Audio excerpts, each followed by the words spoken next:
Menteri Koordinator Bidang Politik dan Keamanan 2019-2024 Mahfud MD menduga ada yang melindungi Ketua Umum Solidaritas Merah Putih Sylvester Matutina. Pasalnya relawan Jokowi tersebut tak kunjung dieksekusi meskipun kasus fitnah terhadap Yusuf Kalla sudah vonis berkekuatan hukum tetap.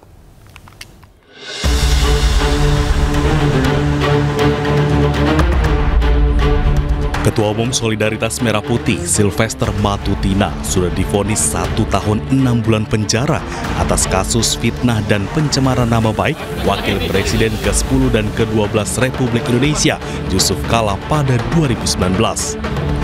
Meski demikian, Sylvester tidak juga dieksekusi kejaksaan. Terkait hal tersebut, Kejaksaan Agung RI menegaskan eksekusi harus segera dilakukan tanpa penundaan. Namun secara teknis, eksekusi terhadap Sylvester menjadi kewenangan Kejari Jakarta Selatan. Informasi dari pihak Kejari Jakarta Selatan, hari ini diundang yang bersangkutan. Kalau dia nggak datang, ya silakan aja. Kita harus eksekusi.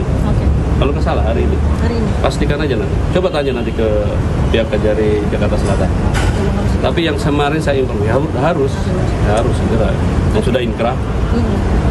Kita nggak ada masalah. Oke? Sementara itu, Sylvester menyebut belum mendapat surat perintah eksekusi dari kejaksaan. Nggak ada masalah, intinya kan saya udah menjalani proses itu. Nanti kita lihat lagi bagaimana kelanjutannya, ya. Ya, makasih. Berarti ini langsung ke Kejari Selatan atau? Oh enggak, belum ya. Nanti kita atur dulu. Belum terima surat. Tapi dijadwalkan ulang. Iya. Belum ada suratnya. Ya, oke. Ya, baru narasi kan? Ya, makasih. Oke, cukup. Makasih. Cukup, makasih ya. Sylvester Matutina dilaporkan oleh keluarga Yusuf Kalla ke Bareskrim Polri atas kasus fitnah. Dia menuding masyarakat miskin Indonesia banyak terjadi karena korupsi yang dilakukan keluarga JK hingga menuding JK mengintervensi Pilkada Jakarta 2017 silam. Tim Liputan iNews melaporkan.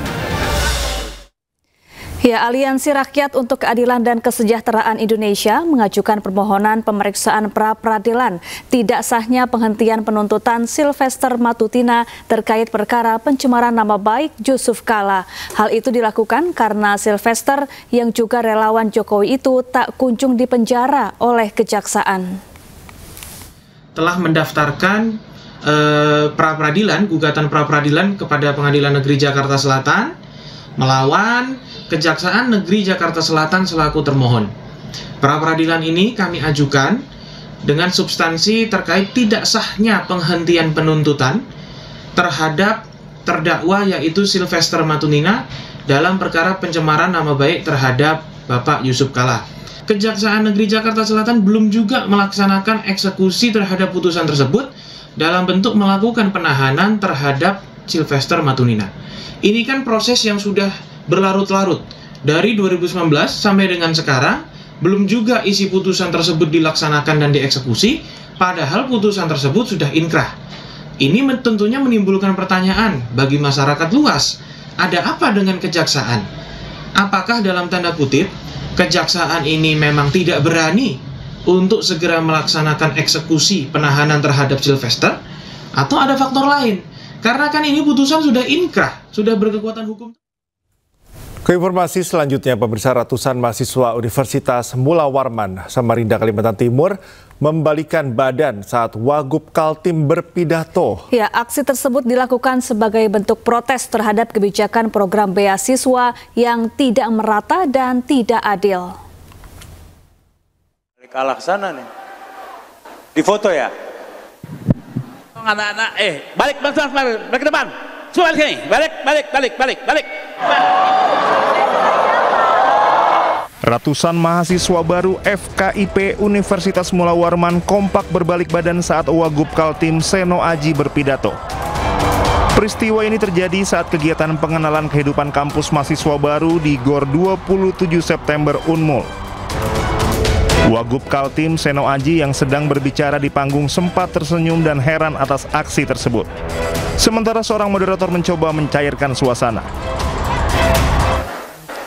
Yang terhormat jajaran Forkopimda Provinsi Kalimantan Timur,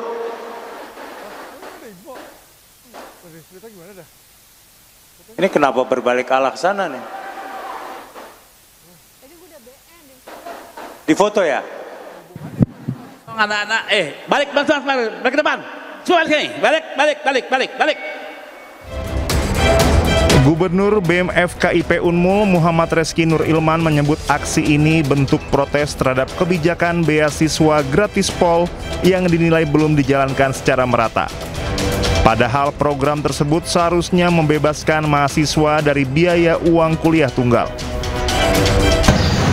Sebenarnya pada saat aksi balik badan tersebut itu merupakan bentuk protes kami. Bentuk protes kami pada saat apa yang telah terjadi di PKKMB kemarin.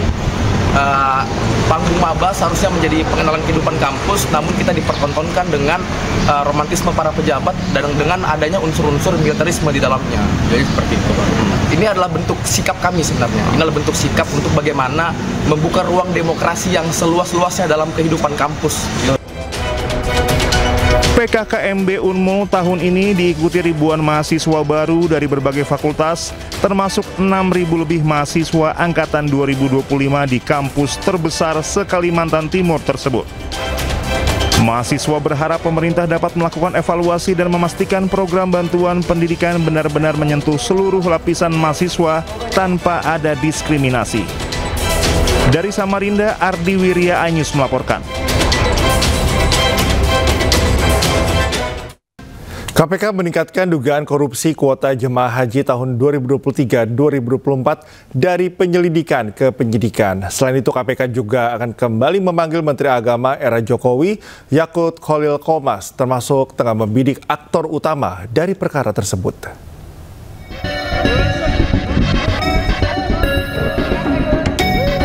Bergerak cepat, hanya berselang 2 hari KPK langsung meningkatkan kasus dugaan korupsi kuota penyelenggaraan ibadah haji di Kementerian Agama periode tahun 2023-2024 dari penyelidikan ke penyidikan. Dengan peningkatan status perkara ini, artinya KPK telah menemukan peristiwa yang diduga sebagai tindak pidana korupsi.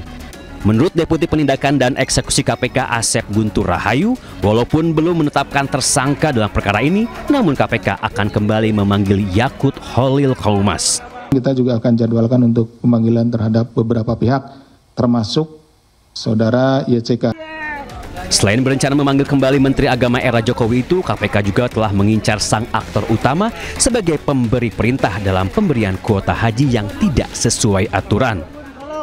Siapa yang memberikan perintah terhadap pembagian kuota yang tidak sesuai dengan aturan ini? Kita seperti ini. Kemudian juga dari aliran dana, siapa pihak-pihak yang menerima aliran dana yang dikaitkan dengan penambahan kuota tersebut. Menurut peneliti Pukat UGM Zainur Rohman, dengan menaikkan status dari penyelidikan ke penyidikan, artinya KPK sudah menemukan unsur permufakatan jahat dalam pembagian kuota ibadah haji. Apakah kebijakan membagi secara rata yang tidak sesuai dengan undang-undang itu ya memenuhi rumusan unsur delik di dalam Undang-Undang Tipikor? Tentu KPK akan melakukan pendalaman apakah ada kickback, gratifikasi, suap, ada permufakatan jahat, persekongkolan atau tidak. Kasus berawal dari pengelolaan kuota haji tahun 2023. Kala itu Indonesia mendapatkan jatah 2.000 kuota haji. Seharusnya pembagian kuota 92% untuk jemaah haji reguler dan 8% untuk jemaah haji khusus. Namun pada pelaksanaannya pembagian tersebut menjadi 50% untuk haji reguler dan 50% untuk haji khusus. KPK pun mengendus ada permufakatan jahat dalam proses tersebut. Tim Liputan Ainus melaporkan.